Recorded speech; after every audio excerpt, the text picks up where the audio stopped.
Cuka tak apa lah. Tapi masa dia arak tu, nak tukar jadi cuka tu, dia boleh jadi tukar lagi cuka. Yes. Dia memang tukar. Memang. Berlalu masa. Berlalu masa. Dia boleh bertindak bila dia tak ada. Tapi kita tak boleh lah nak masuk balik, nak suruh dia cepat. Tak boleh. Dia sendiri lah. Dia berlaku dengan sendiri lah. Kena tunggu 4 bulan lah. Bukan 4 bulan. Dia tengok Lalang lebih kurang 40 hari. Dia kata 4 bulan, kita tunggu 4 bulan. Kalau tempoh dia 4 bulan tunggu. Kalau dia dalam proses ni, sama dia yang buat haji nombor tu. Sama dalam proses ni. Haji nombor tu sebenarnya adalah glutamic acid. Glutamic acid tu proses dia penyampaian daripada bakteria juga kepada benda tu. Okey Boleh nampak Okey, tu kedudukan dia. Maknanya yang pertama tu mana? Arak apabila sudah jadi cuka dengan sendirinya. Arak tu najis lah. Dia jadi cuka dengan sendiri dia. Duk biar je gitu. Tiba-tiba dia jadi cuka, tu bersih lah. Daripada najis, arak tadi tukar jadi cuka dengan sendiri. Okey. Halal ketika itu, boleh makan lah. Tapi tak boleh makan apa ni seperti mana makan benda lain lah. Ini saya tunggu satu soalan ni. Okay. Sekarang ni macam tapat ni. So kita yalah tapat nak rayakan. Kita buat tapat tu. Biasanya kalau 3 hari lepas tu masak lah. Lepas tu simpan lepas raya, tunggu raya 6 tu, tapat tu dimasak lah. So masam tu dah dicuka. Tapi sebelum antara sudah dicuka memang akan wujud juga. Walaupun semasa dia manis tu pun wujud juga agak dalam. Tapi kita bukan niat nak arak, tapi wujud juga alkohol dalam. Apa hukuman? Dia selagi mana ketika tu tidak memabukkan dan kita pun tak mengesahkan benda tu pada ghalibnya. Tapi kalau dari kajian saya, kita sebab memang bidang saya, kita dapat kajian tu daripada awal pun, daripada awalnya kita buat tapai tu wujudnya gula dan wujudnya alkohol. Memang wujud. Dia memang dalam bab alkohol ni macam dalam minyak wangi tu dia ada hak yang dibenarkan. Hak yang dibenarkan. Maknanya selagi mana dia tak berbuih, kita makan tengok-tengok pam tumbang seorang. Tak memabukkan pada zahir ketika tu. Ada ketika ada batu orang makan tapai mabuk. Ni kalau dia takut simpan seminggu dah. Seminggu dah memang mabuk sungguh. Takut dia simpan seminggu dah. Tengok-tengok baru nak makan. Tu bukan tapai lah tu. Tu dia jadi benda lain lah tu. Makan je, ni rasa lain ni macam daun ketum ni.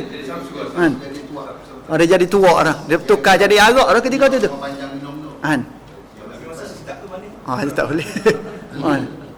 Sebab tu kena tengok balik lah. Kena tengok balik, seliti balik. Sebab dia tempoh dia tu sebenarnya taklah lama benda ni. Kecuali kita simpan dalam peti ais. Proses dia tu kekal. Duduk situ. Duduk diam situ. Bila kita memang betul. Dia masuk dalam peti ais. Dia duduk diam lah. Dia tak aktif. Tak aktif. Dia beku situ. Tapi kalau duduk biar situ, tengok-tengok seminggu, duduk makan tapai tu lagi. Tak jumpa jalan ke masjid ni. Tu pasal dia lain tu. Dia kata memang tapai, memanglah. Zahirnya tapai, tapi bila mana dia dah daripada tapai, dia bertukar jadi mabuk, dia bukan tapai ketika tu. Dia jadi arak ketika tu. Walaupun nampak, ni berah-berah ada ni tapai. Tak, dia jadi arak ketika tu. Dia jadi arak ketika tu. Tak boleh berlalu masa. Dia ada hak-hak dia je. Sebelum dia bertukar jadi arak, boleh lah. Sebab tu, kalau di kampung-kampung, masak je tapai tu, dia ambil letak ke mana? Tak dalam peti. Dalam peti ais. Tak situ, dia sejukkan situ, maknanya ada orang datang, dia masuk. Letak dalam pinggang. Dia hidang, edah. Maksudnya yang sebelum yang alkohol atau arak yang wujud dari awal tu, dia diharuskan. Dia ada hak-hak yang diharuskan. Macam spray perfume tu. Tu. Ada hak yang dibenarkan. Khususnya berkaitan dengan yang alkohol datang daripada buah-buah. Dia ada hak yang dibenarkan. Hak yang dibenarkan. Hari tu nak dengar masalah dia TV ke apa. Dia kata alkohol yang ada dalam perfume tu bukannya alkohol yang kita buat minum. Betul. Betul. Dia tak masuk dalam bab tu. Cuma tu dia masuk teknik, cuma dia dipanggil je sebab dia nak dipanggil alkohol. Struktur kimia dia sama. Tapi hasil dia lain. Tapi alkohol yang ada dalam alkohol yang kita buat pencuci ke, kita nak buat cuci luka ke apa ke alkohol tu, Itu lain. bukan alkohol daripada proses penapaian. Proses penapaian. Dia alkohol daripada petroleum, penyulingan petroleum. Itu diharuskan lah. Okey, seterusnya wajildul maitati idza dubigha. Kulit bangkai apabila disamak. Kulit bangkai bila mana disamak. Maksud bangkai ni binatang yang mati tanpa disembelih. Syarat binatang tersebut hak mati tanpa disembelih ni binatang yang halal lah. Binatang yang halal. Okey, tengok anda urang balik. Okey, kulit bangkai apabila disamak. Maksud bangkai ni sekalipun binatang tu binatang yang boleh dimakan daging dia. Boleh makan daging. Contohnya lembu, kambing, kerbau, babi. Tiba-tiba mati tanpa sembelih. Bangkai tak? Bangkai. Hak ni kita sembelih raya korban. Bangkai tak? Tak bangkai. Walaupun kulit ketika tu. Sisa-sisa tinggal. Dia bukan bangkai tu. Pasal dia mati dengan kaedah sembelih. Tu bukan bangkai. Maknanya hak ni tak melalui proses samak. Hak betul-betul samak pun tak ada masalah ni. Hak ni pasal dia bukan bangkai. Cuma buang benda. Buang lemak-lemak yang boleh menyebabkan busuk tu, boleh pakai. Dia ada kaedah-kaedah tertentu. Dia adalah kaedah, anda pun tak kurang pasti kot. Ada, kalau cara-cara kampung dulu dia guna tahi merpati. Dia ada sabun dia. Dia guna aram. Kapur dia guna. Banyak 2-3 perkara. Benda-benda yang keras, benda-benda yang tajam. Dia benda-benda tajam untuk mengeluarkan segala bentuk bau-bau. Hak ni selesai dalam bab binatang yang disembelih. Hak kita nak cerita ni hak tanpa disembelih. Binatang yang halal dimakan tapi dia tak disembelih. Wajib kalau kita nak guna pakai kulit tu, wajib kita kena samak. Sama juga dengan binatang yang tak boleh makan daging. Apa benda? Ular sawa. Ular sawa ke? Buaya ke? Biawak ke? Tak kira. Boleh samak tak? Boleh samak. Dah sembelih ni ustaz. Sembelih tak sah. Binatang yang sembelih sah ni mana? Hanya binatang boleh makan. Tapi tengok-tengok orang sembelih. Sembelih pun tak jadi tu. Tu hanya sekadar nak suruh dia mati je. Tak boleh kita lapar kulit dalam keadaan dia masih hidup. Ni sembelih pun tak jadi. Kita pun lapar sambil-sambil dia hidup. Haram perbuatan. Kena bagi mati dulu. Dengan kaedah mana? Potong dulu. Tak boleh kita menyeksakan dia. Ambil kulit tu, samak. Sah samak. Kecuali 2 jenis kulit hak tak boleh samak. Anjing dan babi. 2 jenis kulit ni 40 hari 40 malam pun tak jadi. Samak. Jadi.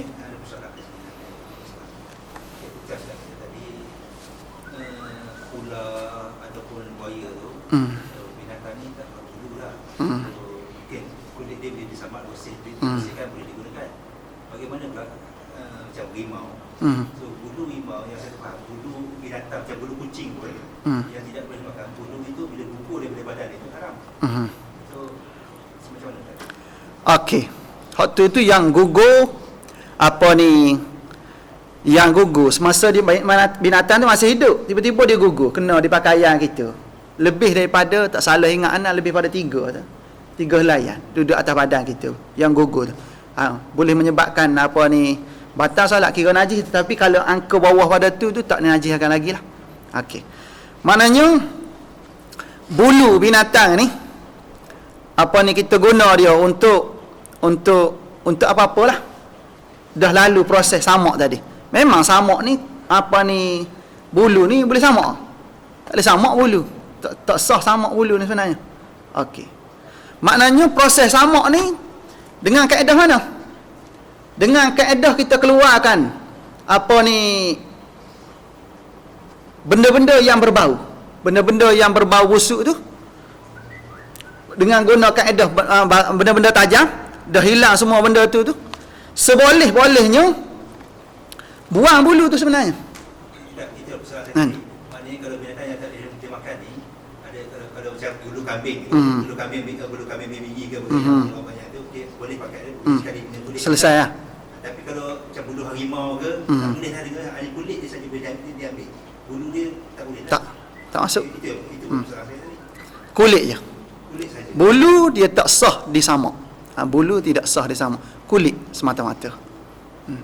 Kecuali kulit binatang hak dimakan daging, apa ni, memang kita sembelih dia, hak tu jalan sekali. Pasal memang dia ni bukan najis. Samuk tu sekadar mana? Sekadar nak buang benda-benda yang mengeluarkan bau je. Tapi kalau binatang yang memang tak boleh dimakan daging, bulu ni tak boleh samak, tak sah disamak sebenarnya. Buang-buang apa ni benda-benda yang berbau je. Lepas tu apa ni, bulu dia tu kena buang. Kupas bulu dia. Samak ni dia samak ni dia ada syarat mesti Islam ke mana? Pasal apa? Tak syarat. Tak syarat. Tak syarat Islam. Pasal kadang-kadang macam kita pakai tali pinggang, Tak syarat. beg-beg apa semua kan. Kadang kata apa kulit ular, Kulit ular, kulit buaya ke tak wajib usur lah masa tu. Tapi kalau contohnya dia tu maknanya tak ada lah kata nak lalu air tanah ke apa, dia proses dia Cara dia. cara dia. Boleh terima pakai. Pasal benda ni tak syarat. Yang mengusahakan itu Islam. Macam makan lah. Makan minum kita tu, makan minum tu wajib apa ni, kita makan makanan yang halal. Tapi orang yang mengusahakan itu wajib Islam tak? Tak wajib Islam. Tapi kalau kita pergi makan juga makruh hukum dia. Makruh hukum dia kalau kita pergi makan kedai bukan Islam, sekalipun cara penyediaan itu dengan kaedah-kaedah yang patuh syarak, patuh syar'i. Hukum makruh. Sama juga yang tadi tu. Dalam bab apa ni, samak ni, kita beli, oh ni kulit tak tahu samak tak samak, tak boleh usur masa tu. Kita terima hak siap benda tu. Kalau terima hak siap ketika tu, fiqahnya diterima dah. Bersih daripada Sekali lagi kedai Kedai orang bukan Islam. Okey. Kita boleh pergi makan, tak ada masalah. Tapi dari segi sudut hukum syarak boleh. Warak pula kita cerita ni. Warak makruh kita pergi makan tempat-tempat gini. Walaupun dia kata ada tanda halal. Ada tanda halal ketika tu. Jair dah pantau semua sekali. Boleh makan. Bukan kata haram pergi makan tu. Boleh makan. Tapi dari segi sudut hukum warak tasawufnya, kita berdepan dengan makruh ketika itu. Kerana kita tahu, ni betul kan, ni dia ni. Pasal dia bukan Islam. Ada syak ketika tu, mari taradud ketika tu yang menjadikan hukum tu, kalau kita tinggal lebih selamat daripada kita terlibat. Pak Mula tadi yang kata tak syarat Islam makanan, menyediakan makanan tak syarat orang Islam.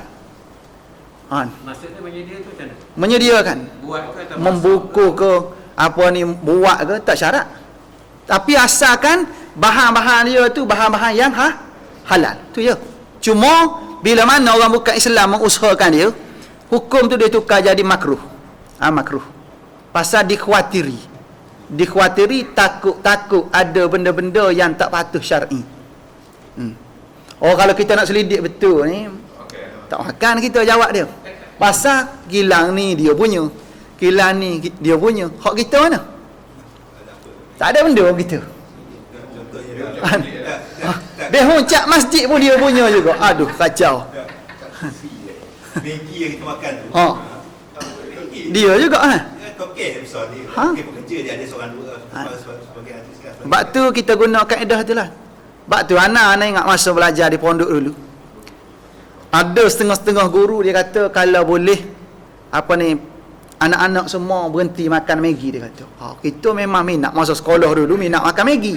Masuk pondok dia kata berhenti makan Maggi. Kita berhenti pasal memang nak belajar. Berhenti makan Maggi. Anak mula makan Maggi pula bila tahu tak? Lepas anak balik daripada Mesir, duduk setahun sini anak pun misi korban akikah di Kemboja. Pergi sana, ya Allah, pergi masuk kedai ada tak boleh makan ni. Tengok ni semua benda yang mengelirukan kita semua sekali. Roti tak boleh makan. Semua tak boleh makan. Lalas sekali popok ni bawa benda Maggi. Prinsip kita duk jaga daripada zaman pondok dulu, lalas sekali terpaksa gadai. Bila tu? Tu zaman darurat. Kata tak boleh gini ni, kata sedap ustaz, sedap kau kata. Sedap popok dia duk makan ni. Bukan benda pun, bukan taruh apa pun. Panaskan air, taruh perencah dia makan. Tu je. Duduk di hotel tak makan benda. Terpaksa. Kalau kira nak jaga betul, selamat lah kita. Jawab dia memang lapar lah jawab dia. Kalau jaga betul.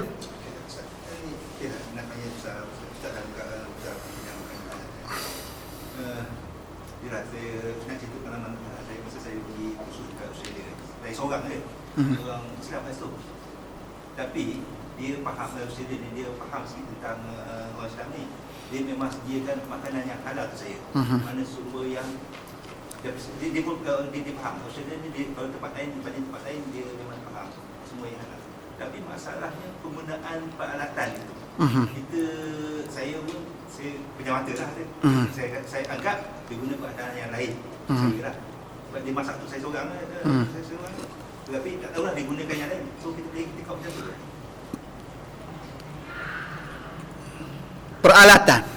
Peralatan ni kalau di negara yang majoriti Islam, kan, maknanya benda ni pada hukum zahirnya bila mana majoriti Islam, majoriti kafir. Kalau tempat kita ni majoriti Islam, kan, kedai pula kita masuk tu kedai Islam. Tapi kalau kita masuk kedai Hindu, memang majoriti orang Hindu masuk situ. Maknanya alat-alat dia ketika itu memang alat-alat yang besar kemungkinan pinggang mangkuk tu diguna untuk benda, kan, masuk situ babi ke, kan, apa-apa yang tidak syar'i lah, tak sepatut. Maknanya barang tadi, pinggang mangkuk tadi tak boleh kita guna, kan. Pernah berlaku masa anak-anak duduk di Kemboja, masa berhenti makan air kelapa, nak minum air kelapa. Bila mana minum air kelapa ni, kedai siap, kedai Cina sana. Tiba-tiba ada di kalangan kita ni nak makan isi kelapa tu. Mula-mula minum je. Anak buat gini je, kita buat style cowboy kita je. Kita potong kulit kelapa tu. Kita kulit kelapa tu juga. Puak ni buat macam mana? Anak terlepas pandang. Anak ketua rombongan tapi kita terlepas pandang. Dia pun main lapa-lapa ni. Minta sudu, habis biji. Anak kata, entah guna sudu benda ni. Minta sana. Entah tahu kedai siapa ni kata ni. Kedai siapa ni? Ni kedai Cina tu anjing tengok berkeliaran dia kata. Kata tak boleh ni kata ni. Mana guna benda yang kita dah secara umumnya ketika itu majoriti golongan kafir, maka pada umumnya alat tu biasanya digunakan dengan kaedah yang tidak syar'i pada kita. Tak tahu apa benda ketika tu. Umum ketika tu tak boleh guna ketika tu. Kecuali 50 ketika tu. Di kedai yang sama ada makanan halal, makanan yang tak halal. Sebelah. Hak ni mengurus makanan halal, hak ni mengurus makanan yang tak halal. Dua berbeza. Hak tu boleh ketika tu. Pasal ada yang mengurus. Maknanya kita boleh berpegang pada pihak yang mengurus. Kalau kes ni tak boleh. Tak boleh. Kita memang disahkan lah semua makanan. Tapi kalau ni memang ada sah halal, tak apalah. Itu makanan tu halal. Peralatan tu. Kalau dia jamin dia ada halal kitchen dah, walaupun saya seorang kat tempat khusus. Tapi kalau kita bersangka baik kalau kita nak kalau kata yang tu tadi satu lah. Kalau kata tak ada juga, maknanya memang restoran tu ni tapi dia sendiri tu barang tu halal. Tapi peralatan baik kalau kita cerita ni, kita duduk tu macam contohnya tadi kita seorang, lain tu semua bukan Islam. Jadi kita nak buat macam mana? Nak makan juga tu, kalau tak makan tak nak makan lah. Ke macam mana? Wallahu a'lam. Kena cari jalan. Guna buat style ni. Tempat saya saya cerita macam tempat saya. Tapi memang kita khusus dalam 2 bulan je. So 2 bulan je. Memang saya kena pergi kursus tu, memang lepas tu yalah, yang saya pergi tempat tu saya seorang aja. Yang orang luar ada orang. Yang lain semua saya seorang, dia pergi seorang. Yang Filipin ni bukan Islam lah, Kristian lah. So saya 2 orang yang orang luar yang pergi kat situ. Kerana 2 bulan kat situ, yalah memang kita kalau bandar terdekat, tempat terdekat 50 km. Terpaksa lah. Kalau kita nak keluar bandar terdekat lah 50 km. Jauh. Cuma carilah kaedah-kaedah yang lebih ringan sebenarnya. Kalau boleh guna plastik ke, carilah jalan. Kena. Hak tu lah sebenarnya perlu ada pada kita sebenarnya persiapan. Benda tu benda boleh usaha dan ikhtiar pada pihak kita. Dari sebelum pergi. Macam anak pergi di Kemboja, pasal kita tahu dah. Tapi macam mana, macam sebelum pergi ni memang kita request, kita request lah, kita I'm Muslim, kita Muslim. Kena standby lah kita. Request. Tapi memang Australia ni pun tentera dia pun ada Islam. Tapi kalau kita yakini dengan apa yang dia buat tu, tak ada masalah lah sebenarnya. Orang putih tak berat lah. Dia tak sama dengan ni. Kalau orang putih sebenarnya. Cuma berjaga-jagalah kalau kita ni betul-betul nak teliti, bawa yang kita punya, selesai masalah. Kan? Macam Ana sana ni, Ana tak masuk kedai-kedai ni, ustaz. Oh ni bagus ni ustaz. Kata tak boleh kata. Lapar ke tak lapar, kata kita ni tak kebuluran lagi kata. Oh, ni jumpa kedai masuk. Kata penat tak jadi kerja kata ni. Kan? Tapi saya pula bila dia bawa hidangan tu, maka habis dia kenyang habis. Tak tinggal lah. Pasal kenyang, pasal lapar Lalu dia bukan apa. Kalau orang sana pun jealous dengan saya. Sebab dia istilah daging halal tu. Daging halal tu memang daging halal ayam tu.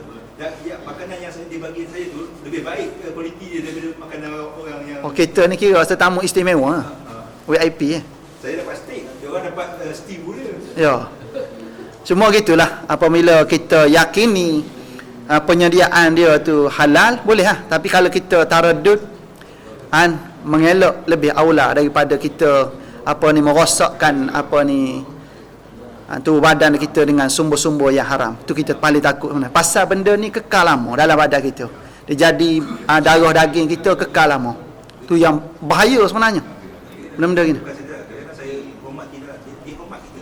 Dia hormat dia sebut saya yang halal pun. Yalah. Cuma kalau dia dah kita tahu cara pengurusan dia tu memang tak ada benda haram, okeylah, ikutlah sekadar tu lah, label tu lah. Tapi kalau kita boleh ada cara lain lebih baik, tu lebih aula bagi kita sebenarnya. Dia panggil akhafud daruraini. Cari hak lebih ringan mudarat dia. Cari antara dua ni, hak mana lebih ringan? Cari lebih ringan lah. Pasal dah terantuk dua-dua ni. Hak mana lebih ringan kata. Kalau hak ni haram tu, hak ni sikit orang ambil ni. Dah terantuk lah. Tengok ambil kaedah fake. Saya gini. Sila. Ada satu lah. Ni saya tu cerita lah. Ada satu lembu daging itu mahal. Dia kata sekilo tu dalam 6,000 Pulak. lah. Tapi dia kata tu sahabat-sahabat beritahu lembu tu dia kata dia bagi minum air masa dia hidup lah. Lepas tu dia bagi apa semua. Jadi tu hal sebab jadi mahal daging dia tu. Sedap lah daging dia tu. Jadi lembu tu tak ada masalah lah. Jadi bila sembelih tu, kalau kata betul lah dia tu lembu tu dah bagi minum air, dah bagi sedap daging tu, kita nak makan ni kena ambil kaedah macam mana? Okey. Lembu ni memang halal dimakan sebenarnya. Antara binatang yang halal dimakan. Lembu, ikan, kambing, semua tu halal dimakan. Sekalipun contohnya ayam kat rumah kita tu. Dimakan benda? Dimakan tahi. Dia ada tempoh. Tempoh dia. Boleh makan ayam tu. Walaupun kita tahu tiap-tiap hari dia makan tahi. Boleh makan tak? Boleh makan.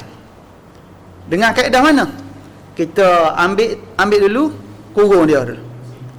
Kita asingkan dia dulu, beberapa ketika, selepas tu baru sembelih. Maknanya habiskan dia proses. Proses dia macam ikan juga. Ikan lah. Ikan patin. Sebelum ni dia makan benda wallahu alam. Boleh makan ikan tu? Boleh. Selepas daripada mana? Selepas kita ambil kurung satu tempat yang kiranya tak terlibat lagi dengan benda-benda tersebut. Tapi hukum tetap hukum makruh dalam bab ni. Hukum tetap hukum makruh. Kita pegang betul-betul, sucikan dia, makan lah, boleh. Dalam bab tadi pun sama tu. Saya ingat satu juk yang saya pergi kat orang Asli lah, kawasan Asli lah. Kata, cik makan ayam makan tai, kami makan monyet makan buah. Betul, ni saya dengar kita sendiri. Iyalah. Kita termasuk Buah tu pun tanang apa siapa tanang? Monyet tu kan dia makan buah je. Kita nak ayam dia ambil lah cik. Nak beli ayam dia sebelah ambil lah cik. Tapi dia memang dia belah yang dia tak makan ayam. Iyalah kita makan ayam dia. Kita Ayam ni makan tai. Cuma kaedahnya dari segi sudut fiqahnya tak salah kita makan, cuma kena perlukan bertempuh. Kena tempuh dulu beberapa ketika. Cuma hak tempuh tak nak lupa nak bagi tahulah. Kena semak balik. Tak tahu lah betul tak betul tu memang cerita dia kata. Cuma kalau berlaku sungguh macam tu dia kena ada tu hak sempadan dia. Betul sebab saya pun dengar benda yang sama. Bukan apa sekadar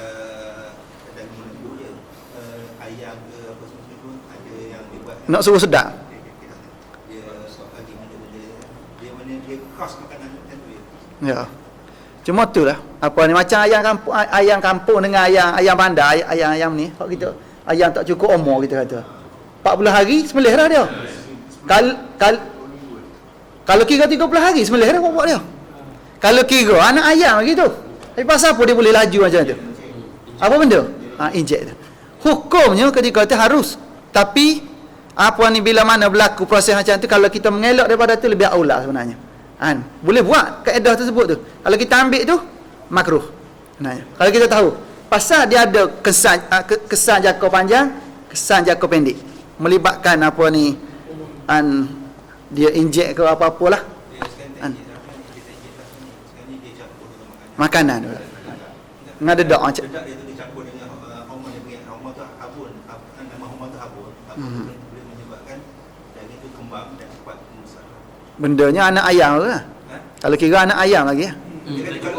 Tak cukup umur. Selepas 40 hari ayam tu dah tak membesar dah. Habis tempoh. Dia tak membesar. Memang dia selepas 40 hari tu jadi walaupun kita bagi makan benda satu dah. Makin kecil ada. Makin ada tapi ayam dah sampai tahap tu memang ayam tu dah. Dah habis lah. Tulang dia Setakat tu lah. sangat patah. Cuma kaedah dia gitulah. Sebab tu Cina lebih suka ayam kampung kan. Pasal dia tahu dalam kajian dia tu memang tahu. Kita suka ayam bandar. Pasal banyak isi. Anak sendirinya Anak suka dua-dua. Mana ada lah. Mana ada ambil sapu lah. Tapi kalau balik kampung memang ayam kampung lah kita. Sini pun ayam kampung mahal. Okey Maknanya dari segi sudut boleh. Tapi apa ni, bila mana kita nak makan tu kena ada tempoh-tempoh tertentu, tempoh penyulingan dia dipanggil. Nak bersihkan balik. Okey, tengok. Seterusnya yang ketiga, wa ma sara hayawanan, apa yang terjadi binatang seperti ulat yang terjadi daripada cuka atau najis yang lain. Okey. Binatang yang terjadi melalui apa ni, melalui satu-satu perkara lah. Contohnya ulat buah. Tapi jangan nak makan. Memang niat nak makan tak boleh lah. Makan ketika tu hukumnya makruh. Ulat buah contohnya. Dia jadi dengan sebab buah tu. Dia duduk makan dalam buah. Kita pun tak tahu. Dia duduk dalam buah ni. Tiba-tiba kita makan. Sedap ulat tu. Habis 3 biji. Buka hal lain semua ada ulat lah ke. Macam mana ni? Kena muntah balik? Tak. Tak payah muntah. Ulat buah. Dari segi ni memang ulat dalam buah tu tak kata jadi ulat tu. Yalah memang daripada ni. Ada Ibu dia masuk. Tapi dia membesar dengan buah tersebut. Dalam buah tu. Dalam tu dia tak keluar-keluar.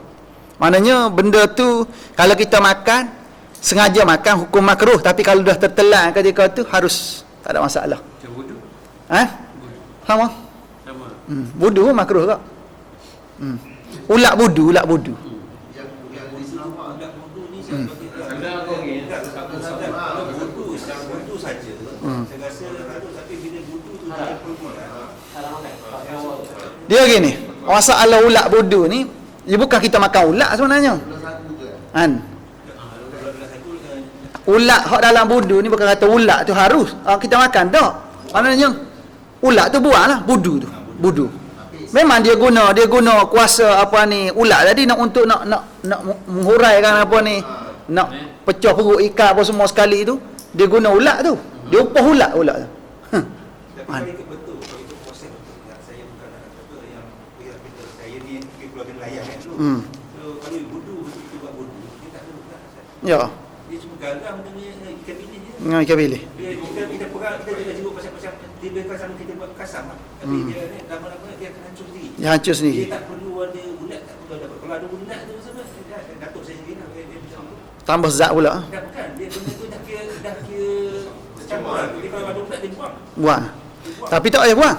Kaedah fake tak payah buang.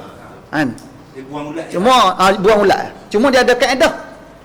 Kalau ulat tu mati, dia ada kaedah penapisan lain pula. Tak boleh tapis dengan cara macam tu. Ulat Tepuk curah atas ulat. Tak jadi macam tu. Kita kena ambil dengan kaedah lain.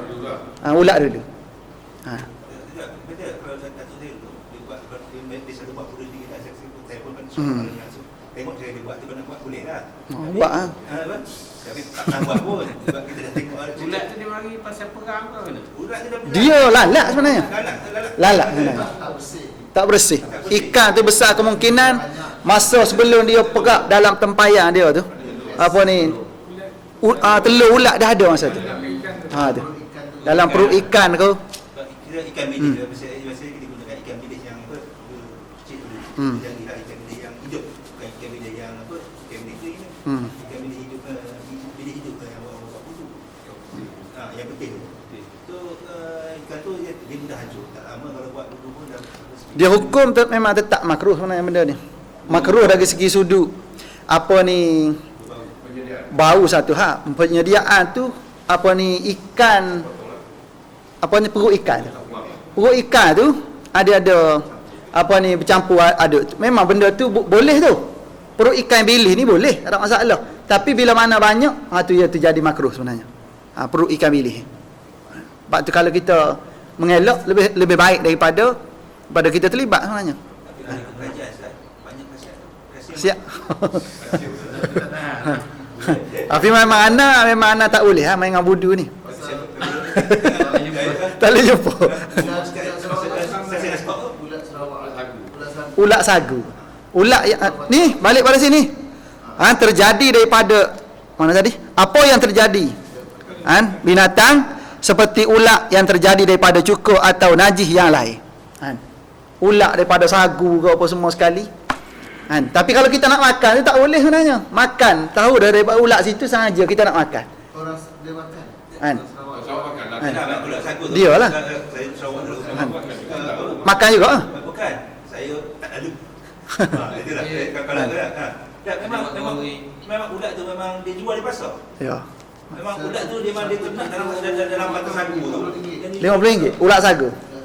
Cuma hukum dia gitulah. Maknanya kalau kita dah tahu apa ni kedudukan dia, kalau kita makan sebelum kita tahu, contohnya dalam buah, kita makan dulu. Tu tak apa. Tapi kalau kita tahu tu ulat, walaupun daripada situ, haram tu. Dia bukan macam belalang Ustaz. Belalang lain. Belalang lain. Hak tu ni tak masuk dalam bab najis sekalipun kita jumpa hak mati. Yalah, dia macam ulat sagu ni dia bukan macam belalang. Tak masuk. Ada belalang. Belalang kalau tak habis cekirik habis kita ambil. Sagu dia bulat sembuh. Bulat Sarawak makan. Bulat Muslim Sarawak makan. Tapi memang setahu ana lah dalam bab-bab benda-benda gini ni, macam ulat buah ulat buah kalau kita termakan dah tak ada masalah dah. Termakan dah. Makruh. Tapi kalau kita tahu ulat tu keluar. Ni ulat buah ni kita pun ambil makan. Haram. Haram jatuh tu. Sama kat ulat sagu tu. Perbahasan dalam kitab fiqh je ni gitu. Tapi kita takkan ni ulat daripada mana pun memang kita tak nak makan sebenarnya. Saya tak nak akan saya tengok. Dia ulat ni yang dia dah isi sikit yang banyak dah tu minyak sagu. Lemak dia tu. Lemak dia tu. Saya pernah tengok lah tapi saya tak ada. Lalu kalau bodoh tu memang kita lah. Tapi kalau ulat sagu tak ada lagi. Dia ada yang bila dia makan tu mancut krim dalam ulat tu. Yang sedap tu. Kepala tu. tu yang sedap Kacang-kacang. Buat tenaga. Tapi semua gitulah boleh bagi tahu kalau apa ni ianya memang daripada pokok tu sendiri kita makan tanpa kita sedari, itu tak ada masalah. Tapi kalau keluar daripada tu kita nak ambil makan haram. Haram hukum dia sebenarnya. Orang Sarawak ni Makan ulat tu. Ulat tu sagu. Favorite dia untuk ayam. Pulak dah. Tonggeng. ayam. Ya memang dia akan tapi lemak banyak akan kita tonggeng lemak banyak. Tapi itu favorite Tu jadi gebu tu. Macam. Makan ayam lah. Okey Okey, tu kedudukan dia lah. Okey, yang habis dah, tak ada yang dah ni. Okey, akan datang najis-najis itu 3. An-najasatu salah satu. Kita bincang lain kali lah berkaitan dengan najis apa ni mughallazah, mukhaffafah, mutawassitah. Apa ni kita bincang lain kali ni, antara benda yang kita kena faham betul-betul ni. Hak sadi tu memang kemungkinan tak terlibat dengan kita sangat tu. Hak ni najis ni hak ni kena teliti sikit sebenarnya. Banyak lagi orang tak faham pasal mughallazah, mukhaffafah, mutawassitah ni dalam masyarakat kita terlalu banyak sebenarnya. Kan? Bila tak belajar, sekolah air masjid buang. Kan? Pasal tak mengaji. Tapi kalau mengaji, tak membazirlah kita. Kan? Kan? Jatuh jatuh tai cicak satu je, air satu kolah dia buang. Pasal tak mengaji je. Tapi kalau mengaji, tak ada masalah. Bukan sekadar boleh guna buat wuduk. Nak minum pun boleh. Kalau selera lah. Kalau nak tak nak lah. Kalau ada ramak nak, sila lah. Okay, kalau dah tahu nak buat macam mana. Okay, kita berhenti sekakak tu dulu. Apa yang baik datang daripada Allah Subhanahu Wa Taala. Yang kurang, kelemahan dan kejahilan anda sendiri, mohon maaf, mohon ampun di atas segala kekurangan. Siru ala barakatillah. Assalamualaikum warahmatullahi wabarakatuh. A'udzubillahi minasyaitonirrajim. Bismillahirrahmanirrahim. Alhamdulillahi rabbil alamin, wassalatu wassalamu ala rasulihil amin wa ala alihi wa sahbihi ajma'in. Allahumma fakkihna fid din wa 'allimna at-ta'wil wahdina siratal mustaqim siratal ladzina an'amta 'alaihim minan nabiyyin was-siddiqin wasyuhada'i was-salihin wa hasuna ulaika rafiqa ya arhamar rahimin. Wassallallahu ala sayyidina Muhammad wa ala alihi wa sahbihi ajma'in walhamdulillahi rabbil alamin. Taqabbalallahu minkum.